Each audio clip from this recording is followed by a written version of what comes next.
Hello friend, स्वागत है आपका एनक्यू स्टडी यूट्यूब चैनल पर। सक्षमता परीक्षा के तीसरे चरण से संबंधित जो प्रैक्टिस क्वेश्चन आज हम लेकर के आए हैं, इसमें हम लोग geography, history, science, political science सभी से रिलेटेड एक एक महत्वपूर्ण प्रश्नों को जो है उसके उत्तर के व्याख्या के साथ देखेंगे। आइए देखते हैं एक एक महत्वपूर्ण प्रश्नों कि आनंद मठ के लेखक कौन है। ये जो आनंद मठ की रचना है इसके लेखक कौन है? रविंद्रनाथ टैगोर हैं, बंकिम चंद्र चटर्जी है, सरोजिनी नायडू हैं या फिर अरविंद घोष है। तो सही उत्तर के रूप में जो है वो ऑप्शन नंबर बी है कि बंकिम चंद्र चटर्जी जो है वो आनंद मठ के लेखक हैं। और आनंद मठ से ही जो है ये हमारा राष्ट्रीय गीत वंदे मातरम को जो है लिया गया है।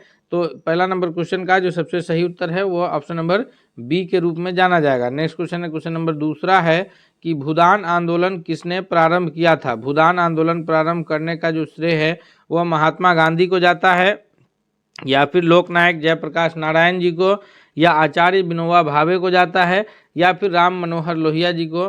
तो इसका जो सबसे सही उत्तर है दोस्तों दूसरा नंबर प्रश्न का कि जो भूदान आंदोलन प्रारंभ किए थे वो आचार्य विनोबा भावे जी थे, यानी ऑप्शन नंबर सी जो है दूसरा नंबर क्वेश्चन का सबसे करेक्ट आंसर है। क्वेश्चन नंबर तीसरा है कि लाइफ डिवाइन पुस्तक के लेखक कौन है? जी, लाइफ डिवाइन पुस्तक के लेखक जो हैं वो महात्मा गांधी हैं या रविंद्रनाथ टैगोर हैं। तो इस पुस्तक के जो लेखक हैं क्वेश्चन नंबर तीसरा के वो अरविंद घोष है, यानी ऑप्शन नंबर डी के रूप में जो है तीसरा नंबर प्रश्न का भी उत्तर जाना जाएगा। नेक्स्ट क्वेश्चन है, क्वेश्चन नंबर चौथा है कि प्रथम भारतीय नोबेल पुरस्कार विजेता कौन थे? ये सीवी रमन थे या फिर रविंद्रनाथ टैगोर थे या हरविंद खुराना है या फिर अमर्त्य सेन है। तो जो प्रथम भारतीय हैं जिन्हें नोबेल पुरस्कार से नवाजा गया था तो ये हैं ऑप्शन नंबर बी यानी रविंद्रनाथ टैगोर। इनको जो है इनकी जो रचना है गीतांजलि, उसकी वजह से जो है नोबेल पुरस्कार इन्हें मिला था। और ये क्या बोलते हैं कि हमारे देश का राष्ट्रगान जो है जन गण मन अधिनायक जय है, ये इन्हीं का लिखा हुआ है। तथा इनकी लिखित जो रचना है वो बांग्लादेश का भी राष्ट्रगान है, अमार सोनार बंगला। तो इनको जो है नोबेल पुरस्कार पाने वाले ये प्रथम भारतीय के रूप में जाने जाते हैं। दोस्तों हम एक एक महत्वपूर्ण प्रश्नों को उसके उत्तर की व्याख्या के साथ कंप्लीट करेंगे। हम आपसे रिक्वेस्ट करते हैं कि अगर आप अब तक चैनल पर नए हैं तो आप प्लीज़ चैनल को जरूर सब्सक्राइब करके बेल आइकन को दबा लीजिएगा ताकि कोई भी अपडेट्स आए तो सबसे पहले आप तक पहुँचे। अगले सवाल की ओर बढ़ते हैं हम लोग, देखते हैं चौथा के बाद पाँचवां नंबर प्रश्न क्या है। क्वेश्चन नंबर पाँचवां है कि मुस्लिम लीग ने मुक्ति दिवस कब मनाया था? मुस्लिम लीग की तो स्थापना 1906 ईस्वी में बांग्लादेश के ढाका में, जो वर्तमान बांग्लादेश की राजधानी ढाका है वहाँ हुई थी। उस वक्त तो ये था भारत का हिस्सा था वह। तो इस वहाँ मुस्लिम लीग की स्थापना हुई। उसके बाद उन्होंने मुक्ति दिवस कब मनाया, इससे संबंधित प्रश्न है। तो ये मुस्लिम लीग ने जो मुक्ति दिवस मनाया था यह 1939 ईस्वी में मनाया था, क्योंकि उससे पहले 1937 में जो है प्रांतीय सरकार का गठन हुआ और उसकी जब रिजाइन हुआ दिसंबर 1929 में, तो इन लोगों ने मुस्लिम लीग के लोगों ने जो है उसकी मुक्ति दिवस मनाया था। अगले सवाल की ओर बढ़ते हैं हम लोग। नेक्स्ट क्वेश्चन देखते हैं अगला क्वेश्चन कौन सा है। क्वेश्चन नंबर छठा है कि हंटर आयोग की नियुक्ति की गई थी। हंटर आयोग की नियुक्ति जो है वो किस घटना की जांच करने के लिए की गई थी? काल कोठरी की घटना जो ये बंगाल में घटी थी, एक छोटे से रूम में पैक कर दिया गया था अंग्रेजों को, या फिर जलियांवाला बाग हत्याकांड जो अमृतसर में घटी थी, या 1857 के विद्रोह की जांच करनी थी, या बंगाल के विभाजन की जांच करनी थी। तो हंटर कमीशन तो एक शिक्षा के लेकर के भी आया था, और ये जो हंटर आयोग है इसका गठन जो है जलियांवाला बाग हत्याकांड यानी जो अमृतसर में घटनाएं घटी थी जिसमें जनरल ओ डायर ने जो है वो गोलियां चलवाई थी, निहत्थे लोगों पर हजारों लोग मारे गए थे, तो उसकी जांच के लिए जो है हंटर कमीशन का गठन किया गया था। और हंटर कमीशन ने जो है वो ऐसा कमेटी था जो माइकल ओ डायर को ही जो है वो उसने सही करार दिया था, यानी ऑप्शन नंबर बी जो है छठा नंबर क्वेश्चन का सबसे करेक्ट आंसर है, ऑप्शन नंबर बी के रूप में जाना जाएगा। अगले सवाल की ओर बढ़ते हैं दोस्तों। क्वेश्चन नंबर 7 है कि किसने कहा था कि मेरी पीठ पर किया गया जाने वाला प्रहार ब्रिटिश साम्राज्य के ताबूत में एक के कील सिद्ध होगा? यह कथन किसका था? तो आंदोलन के दौरान जो है हमारे ये जो आंदोलनकारी हैं लाला लाजपत राय, भगत सिंह, चंद्रशेखर आज़ाद या फिर बाल गंगाधर तिलक, इनमें से किन्होंने कहा था?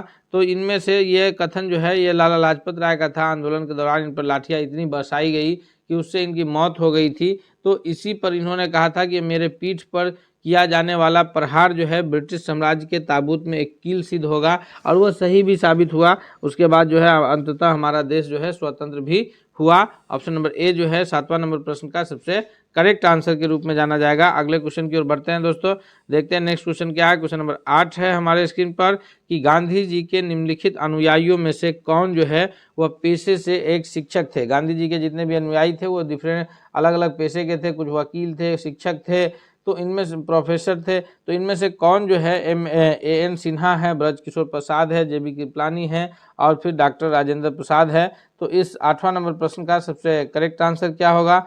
तो 8वां नंबर क्वेश्चन का जो सबसे सही उत्तर है ऑप्शन नंबर सी के रूप में जाना जाएगा कि जेबी कृपलानी जी जो थे वो पेशे से एक शिक्षक थे। नेक्स्ट क्वेश्चन की ओर बढ़ते हैं। क्वेश्चन नंबर 9 है कि 1942 के आंदोलन में 1942 में कौन आंदोलन चल रहा था? तो उस वक्त चल रहा था भारत छोड़ो आंदोलन। डॉक्टर राजेंद्र प्रसाद को किस जेल में कैद करके रखा गया?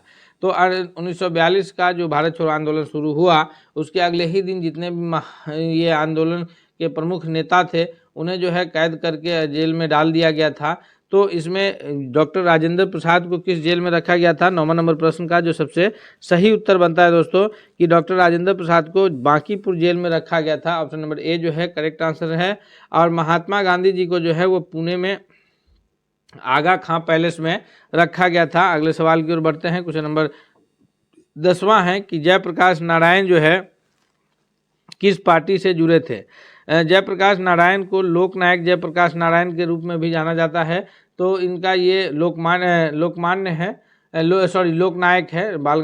तो इसका 10वां नंबर क्वेश्चन का जो करेक्ट आंसर होगा कि ये जो पार्टी से जुड़े थे वह था सोशलिस्ट पार्टी, यानी ऑप्शन नंबर सी जो है 10वां नंबर क्वेश्चन का सबसे सही उत्तर है कि जयप्रकाश नारायण का जो संबंध है वह सोशलिस्ट पार्टी से है। अगले सवाल की ओर बढ़ते हैं। क्वेश्चन नंबर 11 है कि भारत छोड़ो आंदोलन की जो शुरुआत हुई थी वो एग्जैक्ट तिथि कौन सी थी? 9 अगस्त 1942, 10 अगस्त 1942 या 15 अगस्त 1942 या फिर 16 अगस्त 1942। तो भारत छोड़ो आंदोलन जो प्रारंभ हुई थी उसकी जो बिल्कुल सही तिथि है वह है ऑप्शन नंबर ए कि 9 अगस्त 1942 को भारत छोड़ो आंदोलन की शुरुआत हुई थी। अगले सवाल की ओर बढ़ते हैं हम लोग, नेक्स्ट क्वेश्चन देखते हैं। अगला क्वेश्चन हमारे स्क्रीन पर कि क्वेश्चन नंबर 12 है कि निम्नलिखित आंदोलन में से किस एक के साथ अरुणा आसफ अली का संबंध भूमिगत कार्यकलापों के महिला संगठनकर्ता के रूप में था? 12वां का जो सबसे सही उत्तर है वो कौन सा है? तो अरुणा आसफ अली का जो संबंध है वो सविनय अवज्ञा आंदोलन से है, या फिर असहयोग आंदोलन से है, या भारत छोड़ो आंदोलन से है, या स्वदेशी आंदोलन से। याद रखेंगे सविनय अवज्ञा आंदोलन जो है वो नमक सत्याग्रह से शुरू हुआ था।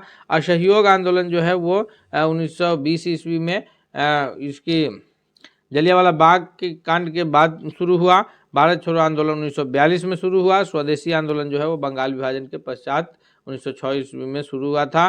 तो इस प्रकार जितने भी ये आंदोलन है उसमें अरुणा आसफ अली का जो संबंध है वह भारत छोड़ो आंदोलन से है, यानी ऑप्शन नंबर सी जो है 12वां नंबर क्वेश्चन का वो सबसे करेक्ट आंसर है। अगले सवाल की ओर बढ़ते हैं। क्वेश्चन नंबर 13 है कि जोग या गरसोप्पा जलप्रपात जो है का नया नाम क्या है? जोग जलप्रपात या गरसोप्पा जलप्रपात का जो नया नाम है वह सरदार पटेल जलप्रपात है, या फिर महात्मा गांधी जलप्रपात है, या जवाहरलाल नेहरू जलप्रपात है, या इंदिरा गांधी जलप्रपात है। तो इस 13वां नंबर प्रश्न का जो सबसे सही उत्तर है वो ऑप्शन नंबर बी के रूप में जाना जाएगा कि राष्ट्रपिता महात्मा गांधी के नाम पर जो है जोग या गरसोप्पा जलप्रपात का नया नाम महात्मा गांधी जलप्रपात रखा गया है। क्वेश्चन नंबर 14 है कि धुआंधार जलप्रपात जो है वह किस नदी पर स्थित है? धुआंधार जलप्रपात या नर्मदा नदी पर स्थित है, तापी नदी पर, या फिर इंद्रावती या चंबल नदी पर? तो 14वां नंबर क्वेश्चन का जो करेक्ट आंसर है कि धुआंधार जलप्रपात जो है वो नर्मदा नदी पर स्थित है, यानी ऑप्शन नंबर ए 14वां नंबर क्वेश्चन के लिए सबसे सही उत्तर क्या होगा? तो 14वां नंबर प्रश्न का सबसे करेक्ट आंसर है कि धुआंधार जलप्रपात जो है वह नर्मदा नदी पर स्थित है। अगले सवाल की ओर बढ़ते हैं, देखते हैं। क्वेश्चन नंबर 15 है कि हुंड्रू का जो जलप्रपात है यह किस नदी पर स्थित है? हुंड्रू का जलप्रपात जो है यह स्वर्णरेखा नदी पर स्थित है, या कावेरी नदी पर, या इंद्रावती, या फिर नर्मदा नदी पर? तो इसका जो सबसे करेक्ट आंसर होगा दोस्तों कि हुंड्रू का जलप्रपात जो है यह स्वर्णरेखा नदी पर स्थित है झारखंड राज्य में, यानी 15वां नंबर क्वेश्चन का करेक्ट आंसर जो है वो ऑप्शन नंबर ए के रूप में जाना जाएगा। नेक्स्ट क्वेश्चन की ओर बढ़ते हैं। अगला प्रश्न देखते हैं। क्वेश्चन नंबर 16 है कि महात्मा गांधी जल विद्युत उत्पादक प्लांट कहाँ स्थित है?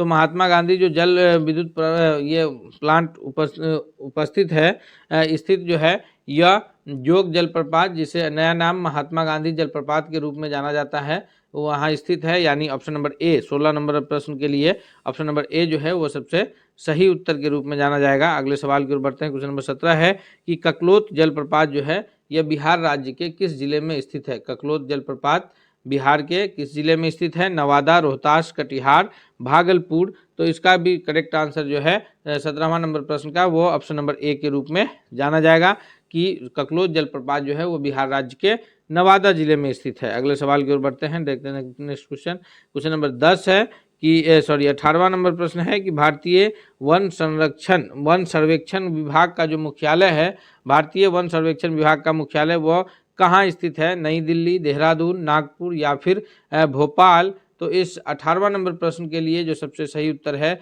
वह है ऑप्शन नंबर बी, यानी भारतीय वन सर्वेक्षण विभाग का जो मुख्यालय है वह देहरादून में स्थित है, जो कि उत्तराखंड के देहरादून में स्थित है। यानी 18वां नंबर क्वेश्चन का सबसे सही उत्तर ऑप्शन नंबर बी है। नेक्स्ट क्वेश्चन की ओर बढ़ते हैं। क्वेश्चन नंबर 19 है कि भारत में सर्वोत्तम चाय जो है कहाँ पाया जाता है। अधिक चाय का उत्पादन तो असम करता है, लेकिन उसमें सबसे सर्वोत्तम चाय का पूछा जा रहा है कि सबसे अच्छी चाय की जो पैदावार है वो किस जगह पर होती है, उसकी किस्म की, या जोरहट में, नीलगिरी में या फिर दार्जिलिंग में या कूच बिहार।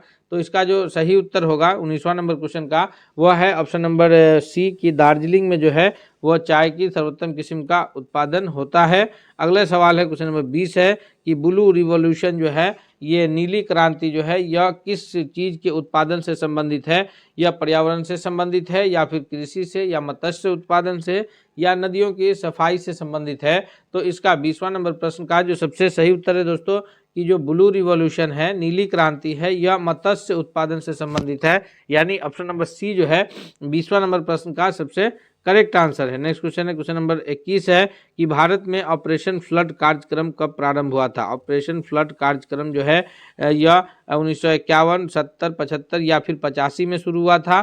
तो 21वां नंबर क्वेश्चन का correct answer option number B है कि ऑपरेशन फ्लड जो भारत में शुरू हुआ था वह 1970 में शुरू हुआ था। और ऑपरेशन फ्लड जो है इसको जाना जाता है किस रूप में, श्वेत क्रांति के नाम से जाना जाता है। ऑपरेशन फ्लड को ही श्वेत क्रांति के नाम से जाना जाता है। और ऑपरेशन फ्लड का जो मुख्य ये था वो दुग्ध उत्पादन के लिए, दुग्ध उत्पादन की बढ़ोतरी को लेकर के ये शुरू किया गया था।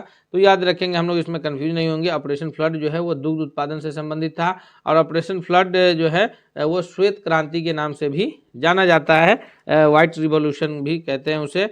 अगले सवाल की ओर बढ़ते हैं। नेक्स्ट क्वेश्चन कौन सा है, क्वेश्चन नंबर 22 है कि जो राउंड रिवॉल्यूशन है वह किस चीज़ के उत्पादन से संबंधित है। और ज़्यादातर प्रश्न जो बनते हैं वह ग्रीन रिवॉल्यूशन से बनते हैं, हरित क्रांति से, जो खाद्य फसल खासकर गेहूं के उत्पादन से संबंधित था। लेकिन इन सबसे भी प्रश्न बनते हैं, कंफ्यूज करने के लिए प्रश्न पूछे जाते हैं, तो हम लोग को कंफ्यूज उसमें नहीं होना है। क्वेश्चन नंबर 22 है कि गोल क्रांति जो राउंड रिवॉल्यूशन है इसका संबंध किसके उत्पादन से है। तो ऑप्शन नंबर बी जो है इसका करेक्ट आंसर है कि राउंड रिवॉल्यूशन का जो संबंध है वो आलू के उत्पादन से संबंधित है। दोस्तों हम उम्मीद करते हैं कि यह वीडियो आपको बहुत पसंद आ रहा होगा, इसलिए आपसे रिक्वेस्ट है कि आप जो है अगर ये आप इसका आंसर कर पा रहे हैं तो आप उत्तर कमेंट करके बताएं, तथा वीडियो के अंत में आप कमेंट करके जरूर बताएं कि आपका वीडियो किस तरह का लगा। साथ ही साथ अगर अब तक चैनल पर नए हैं तो जरूर आप सब्सक्राइब कर लीजिए। क्वेश्चन नंबर 23 है कि निम्नलिखित में से कौन खरीफ फसल नहीं है। फसल जो है वो 3 प्रकार से कैटेगराइज किया गया है फसल को बोने के हिसाब से। एक रबी फसल, दूसरा खरीफ फसल और तीसरा जो है वो रखा गया है एक अलग कैटेगरी जिसको जायद फसल के रूप में हम लोग जानते हैं। रबी फसल जो है वह अक्टूबर नवंबर में बोया जाएगा, मार्च अप्रैल में उसकी कटाई होगी। रबी फसल अभी जो सीजन चल रहा है भारत में वो रबी फसल का सीजन है। रबी फसल में मुख्य रूप से जो है वो गेहूं, मसूर, यानी गेहूं, दलहन और तिलहन ये कह सकते हैं हम लोग, जिसमें मसूर, मूंग नहीं, मसूर है, उस सरसों है, ये सारे जो गेहूं है, दलहन है और तिलहन है ये रबी फसल में आएंगे। उसके बाद फिर आएगा मौसम जो है बीज का जो मौसम होगा, अब जो मार्च अप्रैल में बोया जाएगा और मई जून में काट लिया जाएगा, ये फसल होगा जायद फसल का मौसम, जिसमें मूंग है, तिल है, तो इन सारे फसल इसमें उगाए जाएंगे। और उसके बाद जो है एक मौसम आएगा जो मई जून में बोया जाएगा और फिर अक्टूबर नवंबर में काटा जाएगा। वो फसल जो होगा वो खरीफ फसल का मौसम होगा। तो 3 रूप से जो है फसल को बांटा गया है, रबी, खरीफ और जायद। रबी फसल नवंबर में बोया जाता है और मार्च अप्रैल में काटा जाता है। अक्टूबर नवंबर में बोया जाता है, मार्च अप्रैल में काटा जाता है। मार्च अप्रैल में बो करके मई जून में उसे काट लिया जाता है। वो फसल जायद फसल है। और फिर उसके बाद जो है मई जून में जो फसल लगाया जाए और अक्टूबर नवंबर में उसकी कटनी हो, वो खरीफ फसल के अंतर्गत आएगा। तो खरीफ फसल नहीं है तो चावल है, गन्ना है, कपास है, ये सभी खरीफ फसल के अंतर्गत आते हैं। लेकिन गेहूं जो है ये रबी फसल है, अर्थात ऑप्शन नंबर बी जो है 23वां नंबर क्वेश्चन का करेक्ट आंसर होगा। क्वेश्चन नंबर 24 है कि रेशा फसलें निम्नलिखित में से कौन सी है। रेशा फसलें जो है यह जूट, गन्ना, अलसी है या फिर कपास, मक्का, तंबाकू है। तो मक्का तो रेशेदार फसलें नहीं है। या फिर सन, कपास, मक्का है। तो इसका जो या कपास, सन, जूट है, करेक्ट आंसर है वो ऑप्शन नंबर सी होगा कि कपास, सन और जूट ये सारे जो फसलें हैं ये रेशेदार फसलें हैं। अगले सवाल की ओर बढ़ते हैं हम लोग, देखते हैं नेक्स्ट क्वेश्चन। क्वेश्चन नंबर 25 है कि जंतु में होने वाले फुट एंड माउथ रोग किसके कारण उत्पन्न होता है। जंतुओं में जो यह रोग है फुट एंड माउथ रोग या जीवाणु के कारण यानी बैक्टीरिया के कारण यह रोग उत्पन्न होता है, या फिर कवक के कारण होता है, या प्रोटोजोआ है, या फिर विषाणु है। तो इसका सही उत्तर क्या होगा। तो 25वां नंबर प्रश्न के लिए जो सबसे करेक्ट आंसर होगा दोस्तों वह है ऑप्शन नंबर 25 का डी, यानी यह वायरस के कारण जो है, विषाणु के कारण इस प्रकार के रोग होते हैं। फुट एंड माउथ रोग जो है यह वायरस के कारण होते हैं। क्वेश्चन नंबर 26 है कि शैवालों की जो कोशिका भित्ति है वह किसकी बनी होती है। कोशिका भित्ति जिसे इंग्लिश में सेल वॉल के नाम से जानते हैं। और कोशिका भित्ति जो है यह जंतु कोशिका में नहीं पाया जाता, यह केवल पादप कोशिकाओं में पाया जाएगा, जो कि कोशिका को मजबूती प्रदान करने का कार्य करता है। तो यह कोशिका भित्ति जो है यह किस में पाया जाता है, किस चीज़ की बनी होती है। तो यह कोशिका भित्ति जो है यह सेल्यूलोज की बनी होती है, यानी ऑप्शन नंबर सी जो है 26वां नंबर प्रश्न का सबसे करेक्ट आंसर होगा। अगले सवाल की ओर बढ़ते हैं, देखते हैं नेक्स्ट क्वेश्चन क्या है। क्वेश्चन नंबर 27 है कि निम्नलिखित में से कौन सा एक जीव चावल के फसल के लिए जैव उर्वरक का कार्य करता है। जी, चावल के फसल के लिए जो जैव उर्वरक का काम करता है वो कौन सा जीव है। नील हरित शैवाल है यानी ब्लू ग्रीन एलगी है, या फिर राइजोबियम स्पीसीज है, या कवक मूल कवक है, या फिर एजेटोबैक्टर है। तो इसका जो सबसे सही उत्तर होगा दोस्तों कि जो चावल की फसल के लिए जैव उर्वरक का कार्य करते हैं वह है ऑप्शन नंबर ए कि नील हरित शैवाल यानी ब्लू ग्रीन एलगी जो है यह इसका प्रमुख काम है कि जैव उर्वरक का कार्य करना। और उसके बाद जो हमारे ये है राइजोबियम बैक्टीरिया है। तो राइजोबियम बैक्टीरिया जो है यह करता क्या है कि यह जो है यह रबी फसल के जड़ों में पाया जाता है और वायुमंडल से नाइट्रोजन लेकर के और उसका जो है फिर मिट्टी में फिक्सेशन का कार्य करता है। तो इसको कहते हैं नाइट्रोजन फिक्सेशन के कार्य के लिए जाना जाता है राइजोबियम बैक्टीरिया, जो कि रबी फसल के जड़ों में पाया जाता है। अगले सवाल की ओर बढ़ते हैं, देखते हैं अगला क्वेश्चन कौन है। क्वेश्चन नंबर 28 है कि वृक्षों की जो छाल है बार्क पर उगने वाले कवक क्या कहलाते हैं। वृक्षों की जो छालों पर उगने वाले कवक हैं वह कोर्टिकोल्स कहलाते हैं, या जूफिलस कहलाते हैं, या फिर सॉक्सिकोल्स या क्रोपोफिलस के नाम से जाने जाएंगे। तो इस 28वां नंबर प्रश्न का जो सबसे सही उत्तर होगा दोस्तों वो ऑप्शन नंबर ए है कि कोर्टिकोल्स के नाम से जो है यह वृक्षों की छाल पर उगने वाले कवक जाने जाते हैं। 28वां नंबर प्रश्न का सबसे सही उत्तर ऑप्शन नंबर ए है। नेक्स्ट क्वेश्चन है क्वेश्चन नंबर 29 है कि किस प्रकार के उत्तक शरीर की सुरक्षा कवच का कार्य करते हैं। शरीर को जो सुरक्षा प्रदान करने का कार्य करता है वह कौन सा उत्तक करता है। एपिथेलियम उत्तक है, या फिर पेशीय उत्तक है, या संयोजी उत्तक है, या फिर तंत्रिका उत्तक है। 29वां नंबर प्रश्न का सबसे सही उत्तर क्या है। तो 29वां नंबर प्रश्न के लिए जो सबसे करेक्ट आंसर के रूप में जाना जाता है वह है ऑप्शन नंबर ए, यानी एपिथेलियम उत्तक जो है यह शरीर के सुरक्षा कवच का कार्य करता है।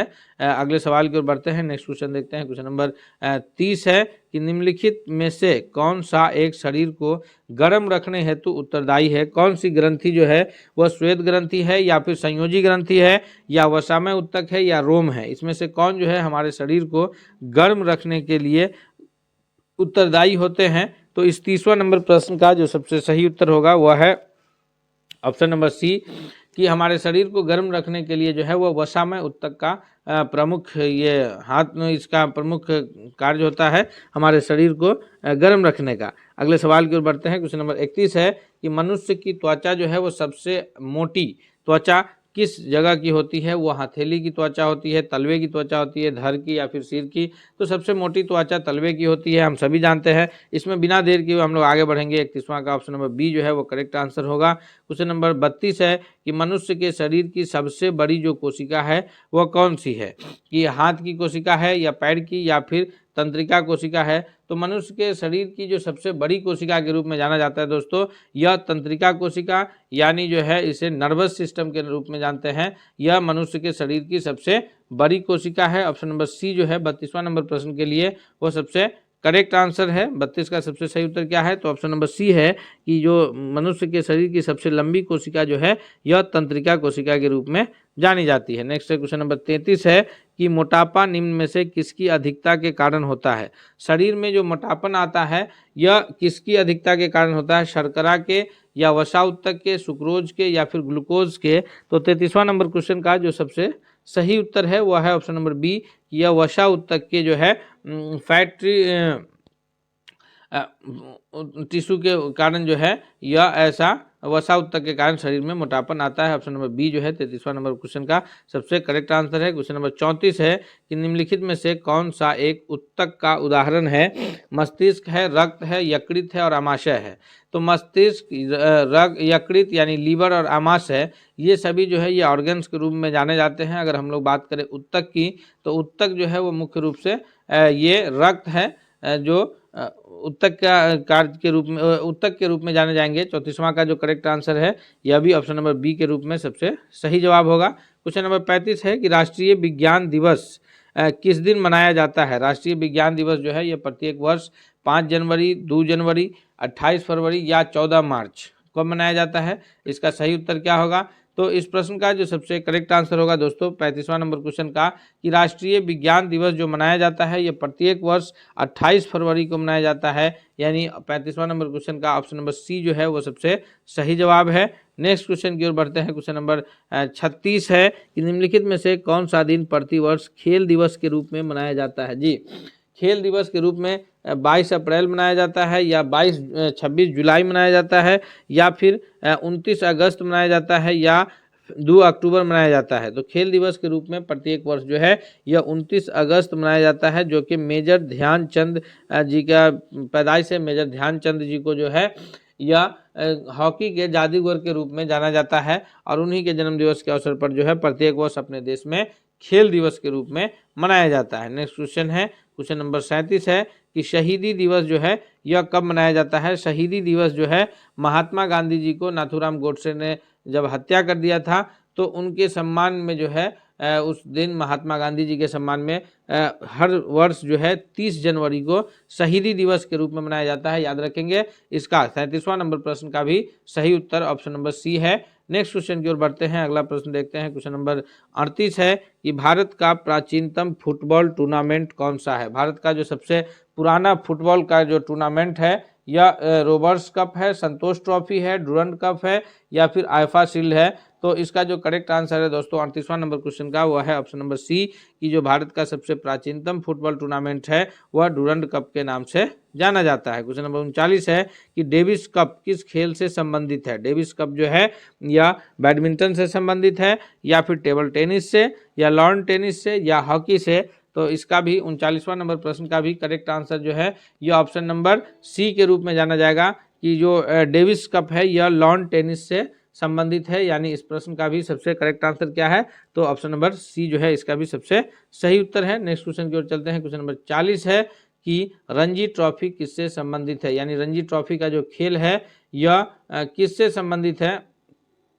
हॉकी से, फुटबॉल से या फिर क्रिकेट से, तो इसका भी इसका संबंध जो है रणजी ट्रॉफी का वो क्रिकेट से है, यानी ऑप्शन नंबर सी जो है इस प्रश्न के लिए भी करेक्ट आंसर है 40वां नंबर क्वेश्चन के लिए। दोस्तों हम लोग एक एक 40 महत्वपूर्ण प्रश्न जो है इस प्रैक्टिस सेट में देखे हैं, जो कि आने वाले परीक्षाओं में हमारे लिए बहुत ही लाभकारी और हितकारी साबित होगा। इसलिए हम आपसे रिक्वेस्ट करते हैं कि अगर आप अब तक चैनल पर नए हैं तो प्लीज़ सब्सक्राइब कर लीजिए, और वीडियो को लाइक नहीं किया है तो लाइक करते हुए वीडियो को दोस्तों के बीच शेयर कीजिए, ताकि सभी लोग जो है इससे बेहतर फ़ायदा उठा सके। हम लोग मिलेंगे अगले सेट के साथ, तब तक के लिए धन्यवाद।